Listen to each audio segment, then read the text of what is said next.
অতি সহজ পদ্ধতিতে ঝটপট পাস্তা রেসিপি। দেখতে যেমন সুন্দর হয়েছে, খেতেও অসম্ভব মজার হয়েছিল। তো ছোট বড় সবাই বানাতে পারবেন, একদম ঘরোয়া উপকরণ দিয়েই আমি এই পাস্তাটা বানিয়েছি। সেই রেসিপিটা আপনাদের সাথে শেয়ার করব। আমার রেসিপিটা যদি ভালো লাগে লাইক শেয়ার কমেন্টস করবেন। তো এখানে দেখতেই পাচ্ছেন আমি প্যানের মধ্যে পানি দিয়ে গরম করে নিয়েছি। তো কিছুটা লবণ দিয়ে দিলাম, দিব হচ্ছে অল্প একটু তেল। দেওয়ার পরে আমি পাস্তাগুলো সিদ্ধ করে নিব। তো তেল দিলে কিন্তু পাস্তাগুলো খুব সুন্দর একটার সাথে আর একটার গায়ে লেগে যায় না, যার কারণে আমি একটুখানি তেল দিয়েছি। তো মোটামুটি এই ভালো করে পাস্তাটা আমি সিদ্ধ করে নিব। তো এই পর্যায়ে আমার পাস্তাটা কিন্তু সিদ্ধ হয়ে গেছে, দেখতেই পাচ্ছেন। চুলাটা বন্ধ করে পাস্তাটা ঢেলে দিয়েছি। তো পাতিলটা আমি আবারও ধুয়ে নিলাম। ধুয়ে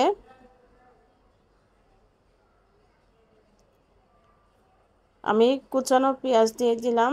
আমি দুটো পেঁয়াজ কুচো করে কেটে দিয়েছি, আর 3-4টা রসুনের কোয়া আমি কুচো করে কেটে দিয়েছি। দিয়ে এর মধ্যে দিয়ে দিলাম, দিব হচ্ছে 3টা কাঁচামরিচ। তো কাঁচামরিচগুলো আমি ছোট ছোট করে কেটে নিয়েছিলাম।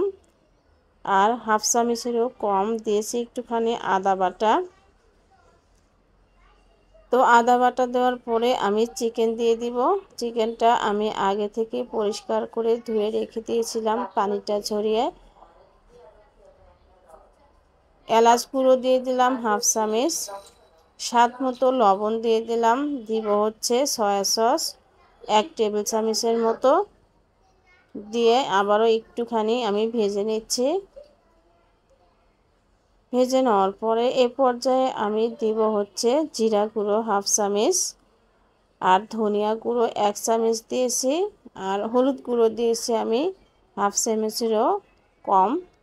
দিয়ে চিকেনটা আমি ভালো করে আগে একটু 10 মিনিটের মতো রান্না করব, যতক্ষণ সিদ্ধ না হয় আর কি। তো মোটামুটি কিন্তু আমার চিকেনটা সিদ্ধ হয়ে গেছে। এখানে আমি দিব হচ্ছে গাজর। তো এই গাজরটা কিন্তু আমি ডিপ ফ্রিজে রেখে দিয়েছিলাম গত বছরের, হাফ সিদ্ধ করে আমি সবগুলো রেখে দিয়েছিলাম, যেগুলো সবজি আমি ইউজ করব। তো কিছুটা সময় আমি ভেজে নিচ্ছি।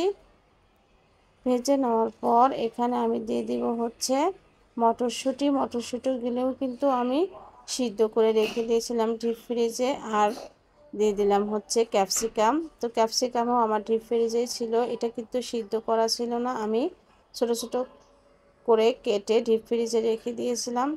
কারণ এমনিতে দাম অনেক বেড়ে যায়, যার কারণে আমি কিছুটা সংরক্ষণ করে রাখি। তো এই তো পাস্তাগুলো আমি এর মধ্যে দিয়ে দিলাম, দিয়ে ভালো করে নেড়ে চেড়ে মিশিয়ে নিব। আর লবণটা ঠিকঠাক হয়েছে কি না সেটাও আমি চেক করে নিব। তো পাস্তাটা কিন্তু আমার মোটামুটি রান্না কিন্তু শেষ।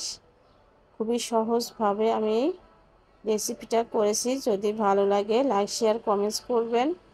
তো আমি নামিয়ে নিব, সবাই খাবে, বাচ্চারা বসে আছে। দেখতেই পাচ্ছেন কেমন লাগলো আমার রেসিপিটি। ধন্যবাদ সবাইকে এতক্ষণ আমার সাথেই থাকার জন্য। খেতে কিন্তু অসম্ভব মজার হয়েছিল।